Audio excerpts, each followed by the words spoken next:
everybody, and welcome to the Viewing Angles podcast. It's a very spooky episode of the podcast. Not really. You know me. It's your A-host, Dan. And with me, as always... Robert Mackey, the spookiest B host you'll ever meet. Yes, and it's we're saying it's spooky because it's October season, so it's going to be some spooky movies coming out. Is that what we're calling it, October season? It's like Oktoberfest is like a season. You know what I'm saying?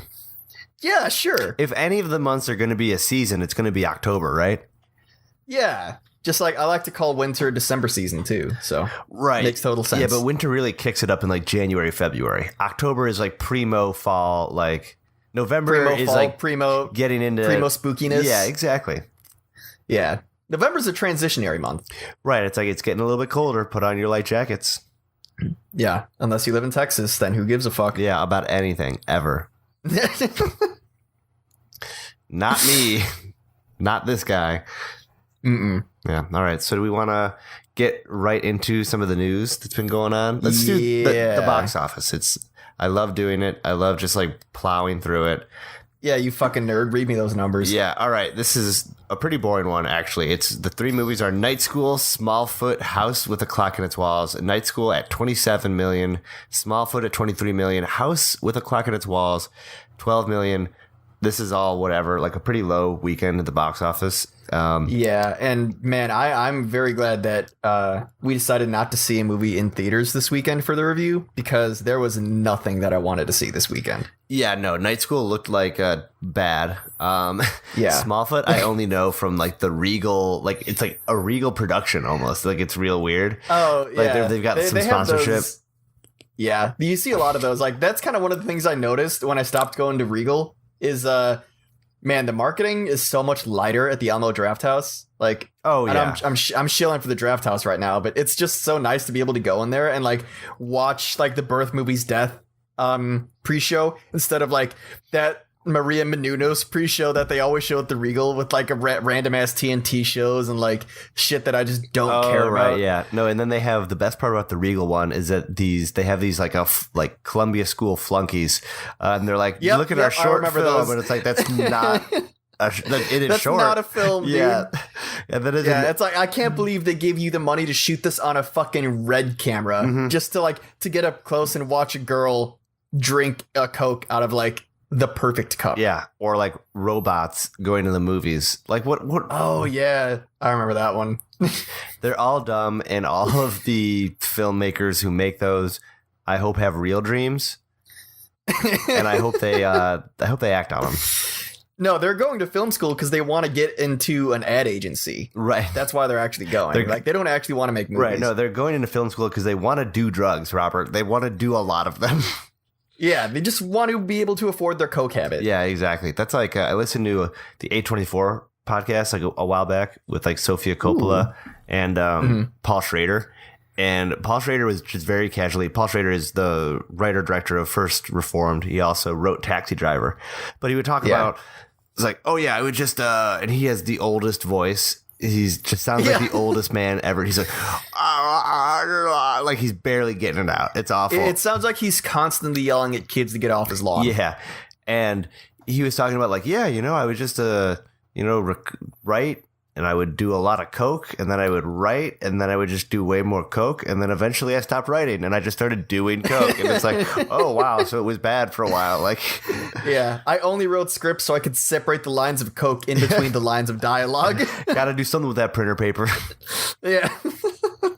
So needless tangent. But yeah, this box office, I don't really care. None of these movies are going to be in the box. Like maybe Night School might still be at number 3, but I feel like they're all going to have pretty huge drop-offs. Next week, we've got We got Venom and First Man. Yeah, Venom and First Man are both going to take over. Venom, I think, even though the hype isn't really there, I think it's still going to be a pretty big box office opening. And First Man is going to be, I think, bigger than people are expecting just because of the word of mouth. Yeah, I think we're looking at about like 70 million for like Venom, like pretty big. Yeah. And First Man, I could see doing 30. Yeah. The funniest thing about this box office, though, is I was reading on Box Office Mojo. Apparently, Smallfoot's it's a disappointing opening. And I'm just like, were studio execs really expecting this to make more than like what it made? It's Like, it's not winter yet. Yeah, You know? it's still one. It didn't look great. Like, it's not a Pixar film. It does have It still Common in came it out though. in September. Yeah, but Mhm. Common's in a lot of movies that flop. You know, Common is not Take it back. he's not a box office draw. Yeah. And who? It's got Do Zendaya. Zendaya is Michi. Yeah. Yeah. And then they've got. There's like a lot of crazy people. I think like Mel Gibson is in this movie too. Like it's. Oh my God, what? Yeah, like it's real. I don't like. I just said Does- that. I don't does know he why I sing? said that. No, Dude, I it's, hope Mel it's- Gibson sings in this It's not like a movie. musical, is it? I think it's a musical. Really? Oh no. Why else would they cast Zendaya? LeBron is in it because Zendaya is like a real actress now. She was in Spider-Man: Homecoming. Oh, now she's a real actress. Yeah, she's in a movie that I've heard of. I thought she was like a musical, like a Disney musical star. Right, I think that. I just remember her being. I know she was in Spider-Man, but she was also in The Greatest Showman, which I still haven't seen. Yeah, me neither. That was a musical. So it's got James Corden. It's got LeBron. It's got yeah, James Corden's a musical Danny talent DeVito. too. Oh, dude, this is definitely a musical. Danny DeVito can't sing. Gina He Rush. can don't badmouth Danny DeVito. I've seen episodes of It's Always Sunny where he sings, and it's beautiful. Oh, you know what? You're right. It is a musical comedy adventure film. I knew it. Well, you win. You win the Smallfoot battle. This is the hill I die on. Yeah, I think that Kevin Hart. Usually his movies look pretty bad. Yeah. Which is, and Tiffany Haddish, like, she's pretty good, but I almost feel like it was like a flop, like how she got like, oh, like, you know, she's really funny. I think so. I think she's much more personality driven rather than being like a really like funny comedian. What's the funniest movie she's been Isn't in? like Girls Trip like her movie? Like that's Oh yeah, Girls Trip is supposed to be good. yeah. I never saw it just because, you know, I don't think that movie's designed to do appeal to me. But I heard it was good. Yeah, I heard it did So, a yeah. job pretty well. So who knows? I don't really have anything else to say about this. What about you? Yeah, boring box office numbers. Yeah, boring. We'll check back in next week. It'll be more fun when the real money comes in. Yeah, when we decide, because I think we're still both wondering if Venom is gonna flop or not. I kind of hope it does because I think the studios need to learn their lesson. Yeah, well, it's funny. So Sony is already like pre-planning their Spider-Man universe ahead of Venom. And I'm like, y'all made this mistake in 2014. Like, don't do it again. Yeah, And all this news about like Jared Leto's Morbius movie, and they released the first poster for it. And I'm just like, oh man, it's happening again, man. How come they didn't learn? Sony's about to go bankrupt. Like, Yeah, Sony needs another fucking email hack. yeah, Jesus Christ. Let's just go like right into that then. It was like the Tom Hardy thing. So Tom Hardy said this morning that his favorite 40 minutes of footage from Venom was cut. Yeah, which one? Did he describe what the footage was, or did he just say like, yeah, they cut like my favorite 40 minutes of the movie? He said they cut like some dark humor and like some intense stuff. Like it's just like it's obviously what they cut out. Like, you know. Yeah, it's pretty much. I feel like what was gonna push it to that R rating, and it's so funny now. Like in addition to this news coming out, you know, there's all now that they're doing the big press tour. The director has come out and said like, I don't know why people expected this movie to be rated R in the first place. And I've seen a bunch of people on Twitter and YouTube like they took his most recent interviews about the movie not being R rated, and they put a picture of the transcripts of his interviews from like half a year ago, saying like, yeah, I'm pushing really hard for an R rating. I think this is Sony's leap into the R rated like superhero genre that has started to take off. And it's just like, dude, you know, this is just damage control at this point. Yeah, exactly. I think he knows it's garbage, and they're like, hey, we'll never let you make another movie again. Yeah. Or maybe they're like, hey, if you do this, like Carnage could be R. Like, maybe, but I mean, Carnage should be R if they do end up doing that. But again, I don't think that anything in this universe is going to be rated R now that Venom is PG-13, because it can't be. Yeah. If you have a PG-13 and an R-rated film in the same universe, like you're cutting off like, I don't know, probably not half the audience, but a significant portion. And they don't feel like doing that. They don't want to alienate any of the teenage boys in the audience. Yeah, I can't imagine that this movie can be good as a PG-13. Yeah. Although I've heard some early buzz on Twitter saying like it's not as bad as people were expecting, but I feel like that's not a good thing. That's not a good movie either. It's just not a train wreck. Yeah, and I want more than not a train wreck. Yeah, which honestly makes it kind of less fun. Like, I would prefer a train wreck, so at least you can, like, because, like, I can go back and watch The Amazing Spider-Man 2 now and just get shit-faced with friends, and it's a great time because it's, like, hilariously bad. Yeah. And I was hoping that if Venom's not good, at least it's, like, Spider-Man 2 bad, or Amazing Spider-Man 2 bad. Right. I hope it goes all in. Yeah, go all the way. Yeah, I don't know. I guess we'll find out. There's only one way. Yeah, only a week left. Yeah, I'm still pretty excited overall. I mean, I think we're probably gonna do like a double feature, right? If we're doing First Man and Venom. Yeah. Yeah. So yeah, well, get ready for that, the everybody. box office news that week. Yeah, I do wonder if they're gonna release a director's cut of Venom as well. Like if they're gonna pull a Batman vs Superman, release the R-rated Ultimate cut. Yeah, it's gonna be interesting. I'm waiting for it. We'll see. I feel like the director's cut won't be like good. I don't know. Like it won't be. Yeah, I doubt that the 40 minutes is going to make it that much better, but we'll see. Yeah, who knows? At least it'll be its own thing. I wish. Or did you hear that like they're recutting Deadpool to be PG-13 and releasing it back in theaters? I did, and that actually sounds pretty funny. And like Ryan Reynolds has been tweeting screenshots of what's his name, Fred Savage. Yeah.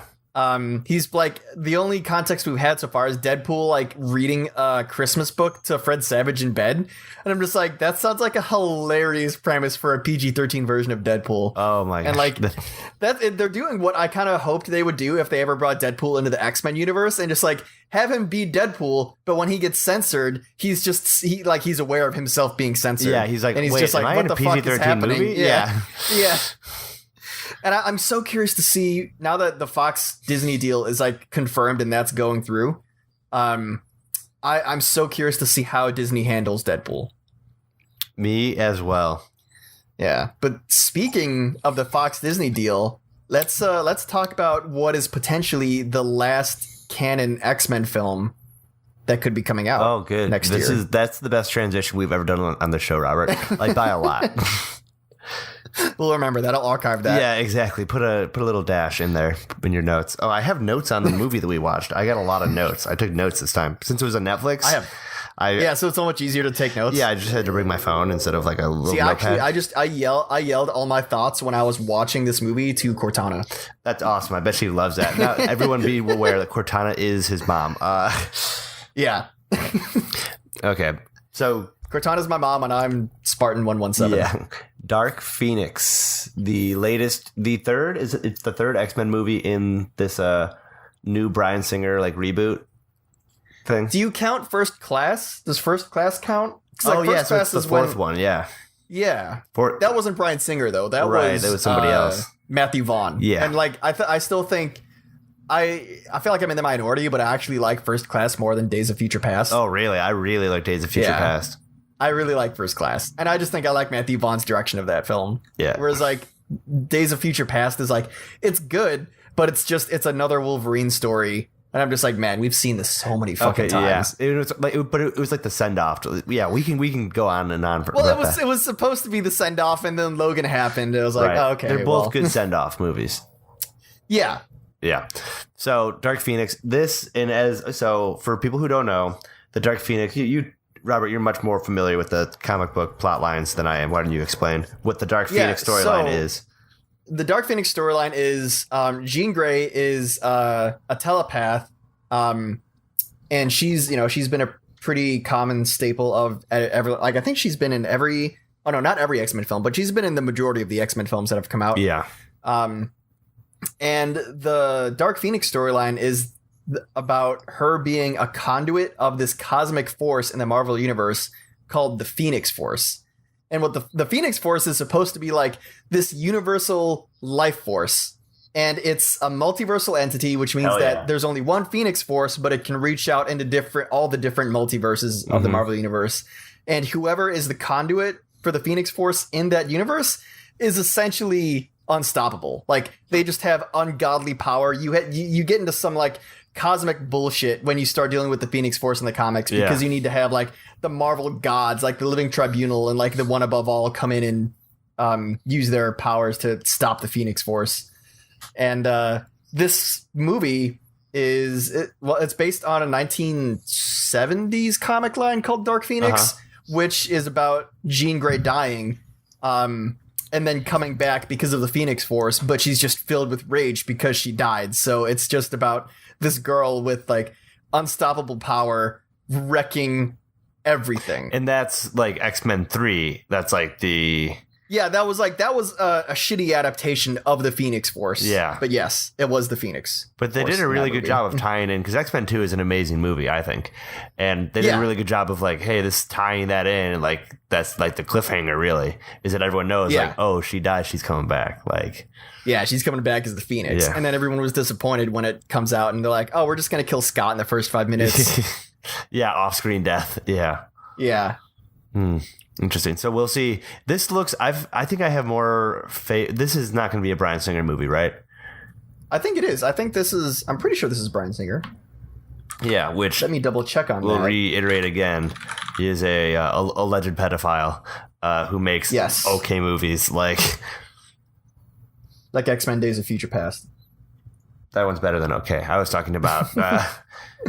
Oh, this isn't. Yeah, Bryan Singer's not directing. Cool. I this. feel better about being excited for it then. Yeah. Okay. I'm curious about who's directing this now. Simon Kinberg. What has he done? He's a producer. He was a producer on Fantastic Four, the 2015 version. Yeah. Oh, this is his directorial debut. Oh no. Boy. Ooh. Get hyped. Well, okay. I mean, I was interested in it, but now I guess I'm not. Well, here's the thing: is like I'm still interested in it because it's a pretty iconic comic book story. But I also think that like at this point, the studio knows that they're not going to have this property for much longer, and that Disney's going to be taking control of it. They're probably going to try to roll it into the MCU. So I'm wondering, like, you think it's gonna be major, like scorched earth? Yes, like I think that they're just going to destroy everything, and I think that like from the trailer, it looked like they were getting into a few more cosmic aspects of the Marvel universe. Like it looked like there was a lot of. I feel like they're going to explain what the Phoenix Force is and how like it can traverse the multiverse. Yeah. So I'd be down if they use this as a bridge into the MCU, and it was just like if you had just like a couple of the old X-Men jump over into the MCU through like, I don't know, some bullshit explanation that they had to escape the universe somehow because Jean Grey destroyed it. Yeah. I'd be totally cool with that. I don't know. Here's the thing, though, is like I don't think I like Sophie Turner. That's what as Jean Grey. I'm like, this movie is gonna have to hinge on Sophie Turner's acting, which Sophie Turner is famous for playing Sansa in Game of Thrones. I don't think she's a very good actress. Like she was fine in Apocalypse, like really like fine. Like yeah, fine is the best compliment I can pay her for like everything that she's been in. Yeah, just like and I don't know if I trust her to carry a movie. Yeah, I feel like that's how it is with like so many Game of Thrones actors. Like Kit Harington, I feel like is the same way. Like I don't think Kit Harington can carry his own film. Definitely I don't not. think what's her name, the Mother of Dragons, Emilia Clarke. Yeah. I don't think she can carry her own film, and I think we saw that in Terminator Genesis. Yeah, that fucking disaster. Yeah, I mean they're all going to be like bit parters for the rest of their careers. Yeah, and Game of Thrones is just it's a sum of its parts. Like there's no Definitely. one actor that's carrying that series. Yeah, I don't think and nobody really has gotten a big career like push out of like no one's. Yeah, Everyone's just like, well, now you're in even more bit parts. Like, yep. What I do hope though, I hope that they carry over Michael Fassbender as Magneto and James McAvoy as Professor X. I would love to see those characters in the MCU. I think Fassbender's Magneto is fantastic. I think his Magneto is really, really good. Man, I do. There is one line in this trailer that I really enjoy. And that's like after Professor X, he's like, "Oh, I fucked up. The Dark Phoenix is coming." And then Magneto's like, "You're always sorry. There's always a speech, and nobody cares." I'm just like, yeah, you nailed it. Yeah, and it's like literally nobody cares. They're like, and it's done a really good job. This prequel series has done a really good job of filling out the characters that were alluded to, like the relationships that were alluded to in the original trilogy. Yeah. They've been good. I've enjoyed them, except for Apocalypse, which is kind of a mess. Yeah, Apocalypse is kind of trash. But it's not as bad as X-Men 3. Not as bad as X-Men 3 or X-Men Origins Wolverine. It is. Yeah, it's not the worst X-Men movie by any means. It's just following up, Days of Future Past. Days of Future Past was really good. Yeah. I think it. And yeah. so this was just a return to mediocrity, Right. Yeah. in my opinion. I think I go Logan, X-Men 2. Do we count Deadpool as X-Men films? That's tough. I think it's different. I mean, the X-Men members are in the newest Deadpool, True, which is yeah. still, I think, one of the best parts of the movie. Yeah, that's really funny. And then I go Days of Future Past. Then I go the original X-Men. Then I go First Class. And then First Class is that low for you? Yeah, that's what it's not that everything else. It's not that it's that low, but it's nothing like everything else is just a little bit higher. And then it goes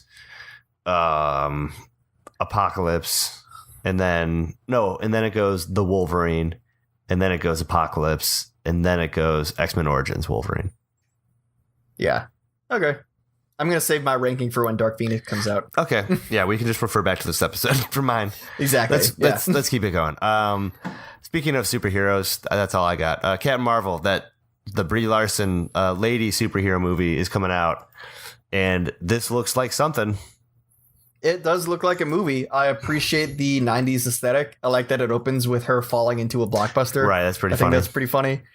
And I'm the reason I'm actually most excited for this movie is I'm not a huge Captain Marvel fan. Like, I haven't read many of her stories. I'm not that familiar with the character.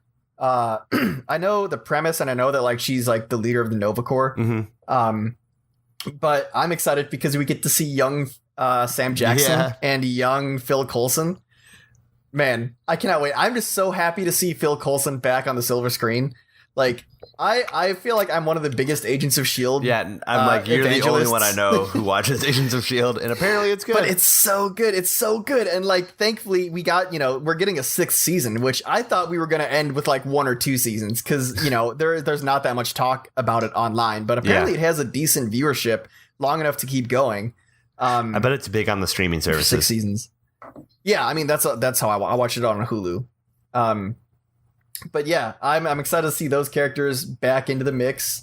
And but other than that, like, I'm actually not that hyped for this movie because it doesn't look like there's enough setting it apart from the other Marvel films to make it that standoutish. And I'm a lot of the hype I think is coming from the context. Mm-hmm. One, a lot of the hype is coming from the fact that it's the first female-led Marvel film. Yeah. But I know that's very important to a lot of people, and I understand why. But to me, it just doesn't if the movie itself isn't really that impressive, I'm not going to get that hyped for it. I think if it's a story that we've seen multiple times before, I don't care if the gender is male or female. Yeah. I don't know if I buy Brie Larson as a superhero, as a badass, kind of she can kick for some I didn't think Scarlett Johansson nails it. I feel like she I believe you kick ass. Yeah. For some reason, Brie Larson, I'm I don't know why this isn't selling me.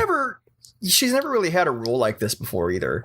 Most of her roles, she was, I think of Room, and I think of Scott Pilgrim, and I think of Short Term 12 are the movies that I think of most often when I think of Brie Larson. This is big kind of against type, movies, I feel like. Yeah. Yeah. But I don't know. I feel like it could do some really cool things with the Marvel Cosmos. I don't know how much of it's going to take place on Earth. But I think a lot of the reason people are looking forward to this film, too, is just because you had that massive stinger at the end of Infinity War that she's apparently a key player in the sequel, whatever they're going to call it, to Infinity War, which is interesting because that's not how it happens in the comics at all. So maybe she's taking the place of Adam Warlock or the Silver Surfer because they were two pretty integral characters in the original comic. Right. And I know that they haven't been introduced into the MCU just yet, so she might just be among those roles. But we'll see. It's a Marvel movie, so I'm sure it's going to be good. It's going to be a good time. I'm just my hype levels really aren't off the charts. I agree with everything you're saying. It's I don't know why we need another character right now. Yeah. For me to build up the rapport with somebody else, for them to play a key part in a 10-year-long series.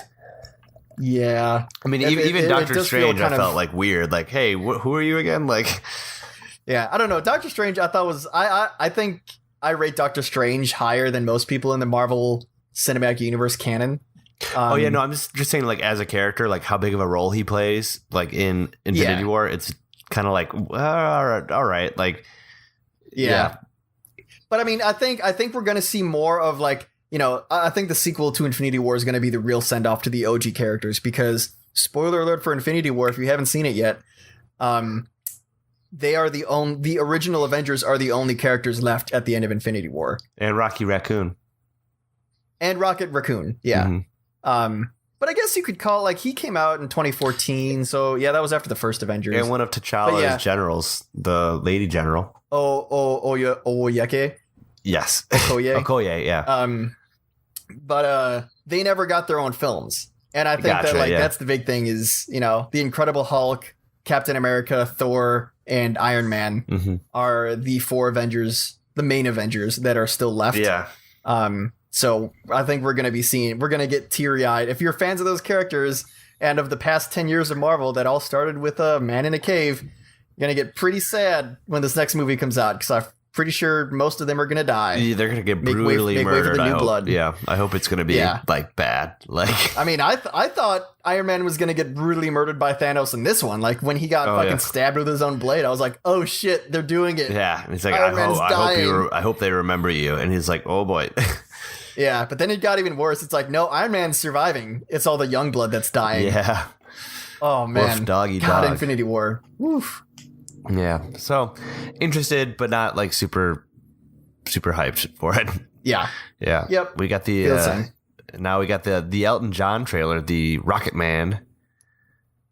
That's it looks very like similar in style to. It's kind of funny. Like last time there was the pair of music like biopics, like Ray and Walk the Line kind of came out similar, and now Bohemian Rhapsody and Rocket Man are coming out kind of similarly. And Rocket Man looks a lot better than Bohemian Rhapsody. I agree. But I imagine that like these things happen just because like all these studio executives and producers are, you know, they're going to the same parties in Hollywood and they hear some people talking about like, oh, we're going to do a music biopic about this guy. And then someone else is like, oh shit, what unbought scripts are there that are also musical biopics that we can produce to compete? Because I feel like there's no other way to explain why such similar movies happen so close together. I feel like you see the same thing with like No Strings Attached and Friends with Benefits. Yeah, I was like, this is the same fucking movie. The studios love to do this, yeah. Yeah. But yeah, I'm more excited for this than I am for Bohemian Rhapsody. I think a big part of it is, like you were saying earlier when we were talking about it, Taron Egerton, who was playing Elton John, is doing his own singing for this film. And I feel like it's so much easier to get immersed into a biopic when you're not like when you're not watching the actors lip sync. Yeah, and it feels like he's going all in on this performance, and to hear him like sing like to hear him sing like Rocket Man well, it's like, oh, I know that's not Elton John, but I'm still getting like what you're putting down. Yeah. And it's the same thing with Walk the Line. Like, you know that Joaquin Phoenix, like that's not Johnny Cash singing, right? But it still sounds good enough, and it sounds in line with the character we've been watching up to this point. Yeah, I'm pretty excited about that. Yeah. I also think it looks more stylish than Bohemian Rhapsody. Yeah, definitely. There's some magical realism elements in. Yeah. All right. Yeah, and the costumes all look great. Mm-hmm. I can keep this going. I don't have too much to say on this next one.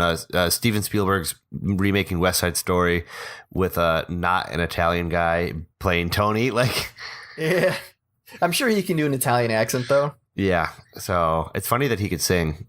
Yeah, I don't know. Yeah. Spielberg remaking West Side Story is not the most interesting direction he could go in. No, I mean, I feel like the story came out of nowhere. I hadn't really heard much about Spielberg remaking West Side Story at all. And then all of a sudden this casting news came out. I was like, oh, okay, I guess Spielberg is making a West Side Story movie. I have seen, though, which I think is kind of interesting, a lot of people on Twitter, when this news broke, were calling for Spielberg to like step aside and let a Puerto Rican director take over. And I'm just like, what? Okay, I've never seen West Side Story. I don't know what the context is for having a Puerto Rican director, but I looked up just the IMDb of the original West Side Story, and I'm pretty sure like it was written and directed originally all by like just people from New York. And I was like, I thought that was the point. Doesn't it take place in New York? It's all about like New York boroughs. Oh, I know. Warring with each other. I thought it was about like Puerto Ricans versus like Puerto Rican street gangs, and I thought there was like the Italians and the Puerto Ricans. Oh, is it? Oh, wait. Okay. The musical explores the rivalry between the Jets and the Sharks, two teenage street gangs of different ethnic backgrounds. The members of the Sharks from Puerto Rico are taunted by the Jets, a white gang. Hmm. The young protagonist, Tony, a former member of the Jets and best friend of the gang's leader, Riff, falls in love with Maria, the sister of Bernardo, the leader of the Sharks.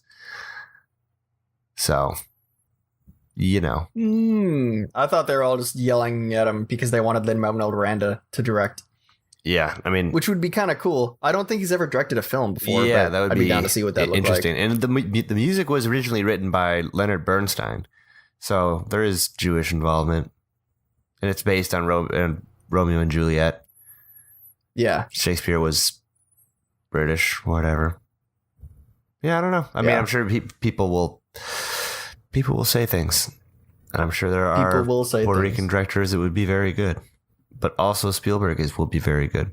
I was going to say Spielberg is, I think, one of the best. And I feel like, you know, the original West Side Story, from the clips I have seen on YouTube, the original is already very Spielbergian. And I feel like he's actually come out and said, like, yeah, West Side Story influenced my filmmaking techniques a lot. So I feel like it's probably, you know, one of his dreams to be able to remake this film. Yeah. Oh, I bet. But yeah, Spielberg has Spielberg done a musical before? I don't remember. I don't recall if he has. If he has, it's not. Was War Horse a musical? it was to me when I saw it. They wanted me to stop singing, but I couldn't. You just neighed along with the horse. Right? Yeah, it's a horse. Yeah, it's a horse, man. It's a horse. I think man. I'm Ansel Elgort. You said he's playing the Italian gang leader. No, right? he's playing the white dude, the main dude who is a former Jet. So it means he was part of the white gang. So it makes sense that, you know, Spielberg loves these like boyish looking guys too, like him, Ty Sheridan. Oh yeah, DiCaprio. I got Ty Sheridan and Ansel Elgort confused for the longest time when Ready Player One was coming out. I was like, is that the guy from Baby Driver? No, that's not the guy from Baby Driver. But I feel like when was this story written? Because it came out as a Broadway first, right? Yeah, it was a Broadway musical. So was this written when Italians and Puerto Ricans were both considered minorities? Because like there was a long time, especially in New York, where Italians were considered lesser. Yeah. I don't remember exactly when that stopped. Yeah, I'm not sure either. I'm not Italian. I guess I'm half Italian. I should probably know this, but yeah, I've never had meatballs thrown at me or anything, so I've never been racially discriminated against for being Italian. That does not even sound that bad. What was the two guys? I would just catch them in my mouth. Yeah, there was like the big thing, like two Italian guys who got like blamed for something, blamed for like treason, and they got like killed, like they got sentenced to die. It was like a big probably Sacco and Vanzetti. Was that during World War II? 1920. Oh, okay. I thought maybe they were like sympathizing. They thought they were sympathizers with Mussolini or something, but yeah, it was some like weird stuff. Sacco and Vanzetti. I'm gonna ask Google, when did Italians become white? You're gonna get put on a list. A big list. I'm not reading this article. This is too long. Okay, let's just move on to the next thing. I don't even care. How about that? Yeah, that's a good point. Yeah. Why care about anything when you could care about nothing? So the last thing before we get into the review section is a new poster for Hellboy came out, and it also got announced that it's being pushed back like 3 months into April 2019. Yeah, which I think is understandable. I feel like there's a lot of competition coming out in the early part of 2019. They probably didn't want to risk it. And I think a big part of it too is I'm pretty sure this version has been confirmed to be like a hard R Hellboy. But we also, who knows? I mean, I don't think they're going to be pulling a Venom. I don't think we're going to be seeing like Tom Holland pop up in Hellboy trying to cross over with the Spider-Man universe. But yeah, so I think that they're hedging their bets. They know that R-rated comic book movies can be successful, but maybe not when they're going up against movies like Dark Phoenix or Captain Marvel. Yeah, and I think it's got David Harbour from Stranger Things fame. He plays the old, the cop. What's his name in there again? Bluffton. I don't remember. Almost got it. So he plays the cop, and I've seen some of the workout videos that he's done for this movie, and he got like pretty ripped for it. Yeah, he getting jacked. Yeah. I mean, you can tell just from the poster. Yeah, but I think some of it is a costume, though. It's like some of it's prosthetics. Yeah, I think I'm pretty sure Ron Perlman, when he was playing Hellboy, like I don't think he was that jacked either. Like Ron Perlman's a big guy too. Yeah, but like Hellboy is like hilariously big in these movies. Like the only person that could potentially play him without being in prosthetics is like Dwayne Johnson. Yeah, The Rock. Yeah. So it'll be interesting. I am ready. Yeah, I like the aesthetic they're going for though. Like it looks very metal. It looks dirty. They haven't shaved his horns down, which I think is pretty cool. And again, I'm excited to see a hard R-rated Hellboy because the comics have always been pretty metal, and they have always dealt with like this crazy occult Nazi bullshit that, as much as I love the Guillermo del Toro Hellboy films, I think that they felt a little toned down compared to the comics. Oh, definitely. So I'm very curious to see what this film ends up looking like. Yeah, I am also very interested in it. So, yeah, it's going to be Neil Marshall is the director.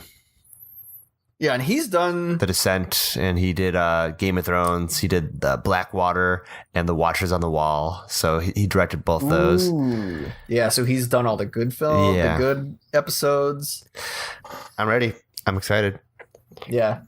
All right. A more horror-centric Hellboy. I'm there. Yeah, I'm there day one. So, do we want to go right into the review section of our film? What film did we review? What did we watch to review? Reviewed the new Netflix original film, Hold the Dark, directed by Jeremy Saulnier and starring Jeffrey Wright.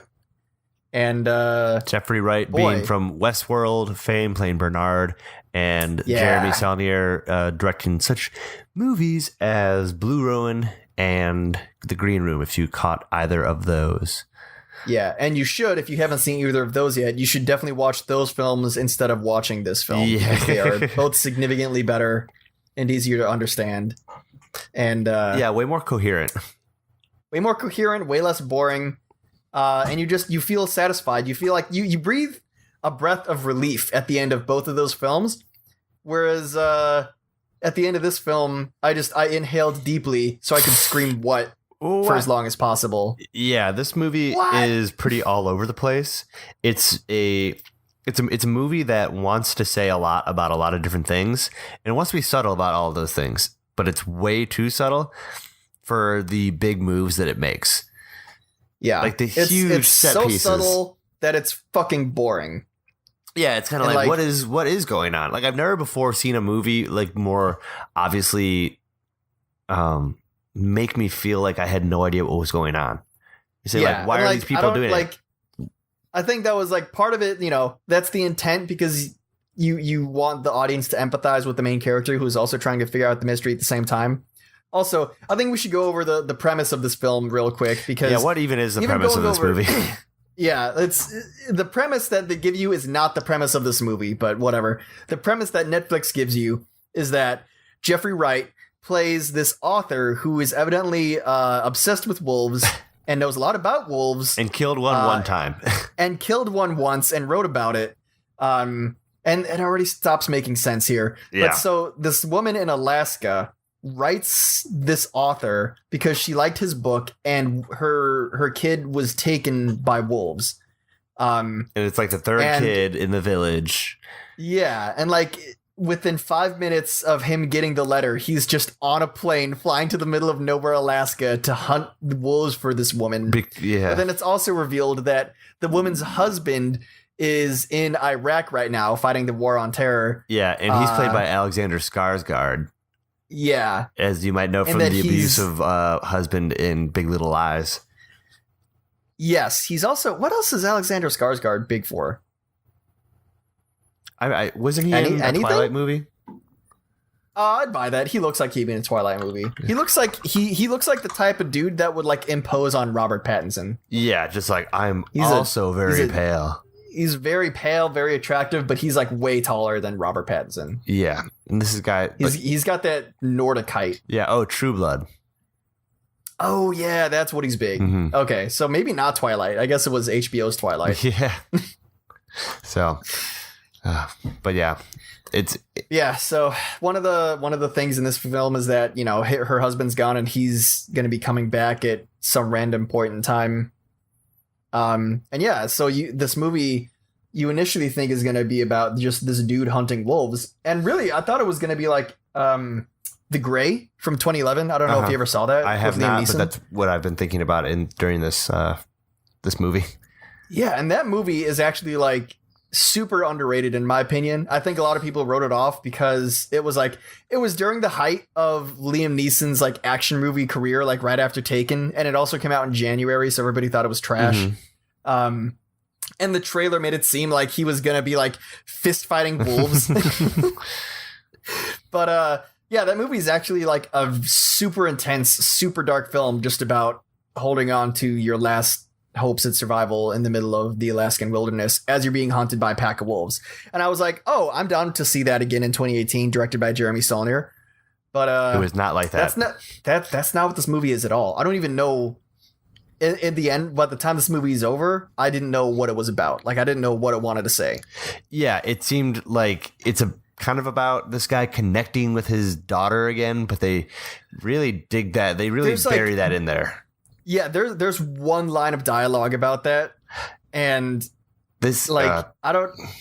This movie is like almost like really racist. You know what I mean? Like there's a lot of like weird things where it's like the Native Americans in this like little village are just like, we're into real spooky stuff and we hate cops. Like, and then it's like, oh, and this like little like white family has had this like really awful like stuff happen, but they're also into like this mystical like mask stuff, but also like, that doesn't matter. This movie's a fucking mess. And like when every character that is introduced, every character that's not introduced within the first like 15 minutes of the film is just introduced to be killed. Right. Like 5 minutes after they're introduced. Yeah, it is a very like the movie doesn't really kick in like until the premise of the movie does not reveal itself until about like 20 minutes in. It was like it is like 20 or like 30 minutes in. Yeah, it's pretty late into the film. Like the end of the first act, I would say. Yeah, it's like, oh, and this movie is something different. And you're like, okay, am I going to get any answers? And it's like, we'll just see how like the action ramps up and like how it gets real messed up. And then it's like, okay, maybe I will get some answers. And then you don't. There's an entire section of the plot that the entire time, it wasn't driving me forward. I was just like, why are these people doing this thing? And why do we still care about, like, why do we care about this? Yeah. Like this kid is already dead. Like this, like, wasn't that the whole reason we were here? And it's like, at no point can this resolution be satisfying. Like the way you've set up this story, just 45 minutes into the movie, there's no way you could end it and have it be satisfying. And spoiler alert, they didn't. Yeah. It's not a satisfying ending. You're going to end this movie. You're going to be like, I am so glad that was on Netflix and that I had a cup of whiskey in my hand. Right. Because there is also like, say there is like there's a specific, one of the trademarks of Saulnier is he has this ultra violence aspect of it where all the violence in his movies is very real. It's not, a PG-13 action movie where it's like, oh, he got shot and like nothing happened. Like he just fell down. Yeah, it's like they don't use like CG blood or anything. Like it's all practical effects. People get hurt. People get messed up. They get maimed. They die very bad deaths. The bullets rip through their flesh. Every shot is felt.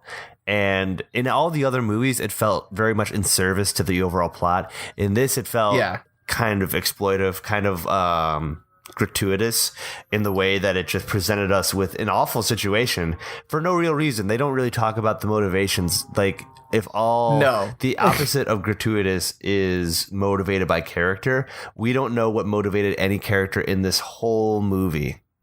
No, you get like one or two lines of dialogue at best about the background of each character and why they do what they do.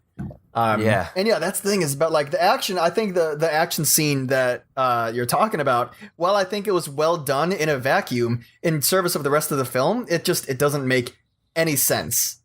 And it shouldn't have been there. And to me, it really just felt like Saulnier was like, we need something to make sure the audience is still watching. Yeah, and so it's we're like, just gonna put this burst of violence in here real quick, and then like it's gonna be boring again for another like pretty much for the rest of the movie. right, once that whole thing happens, I was kind of like, well, this is it. Like, the movie's over, right? And it's like, no, there's another 45 minutes left. And you're like, why? Yeah. There are so many questions that we have to unanswer. Yeah, exactly. That's like the whole thing is you're getting closer and closer to thinking you understand and thinking like, oh, let me piece the clues together. And then by the end of it, you're like, oh, the clues didn't matter. Like there are some movies that are ambiguous in a way that brings new light and really deepens the experience of watching it. You can think of like Mulholland Drive, Tree of Life, movies that have a built-in mystery that's not necessarily supposed to be uncovered. This had a mystery that needed to be uncovered, and it refused to give the viewers the satisfaction of not getting one up on the filmmaker or the director, but they robbed the viewers of the satisfaction of watching a coherent movie. Yeah. Whether you like abstract movies or not, there needs to be some kind of reward system, and this movie didn't reward me for any. This movie didn't reward me for treating it seriously.